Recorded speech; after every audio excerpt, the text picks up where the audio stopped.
Hi there guys, in this video I'm gonna show you how to unmute posts on Instagram. First you guys go on your profile section and then type for the three dots icon on your right upper side. Then go for settings, the first settings bar.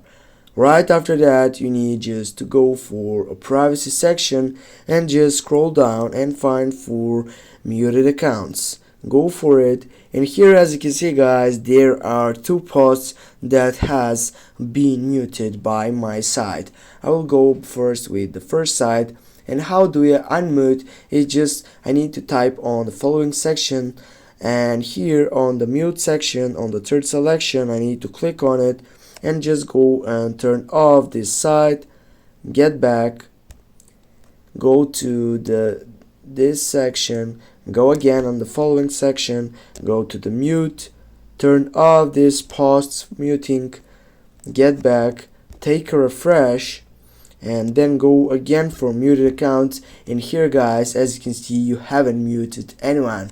Thanks for watching. Don't forget to hit that like and share the video. See you soon guys.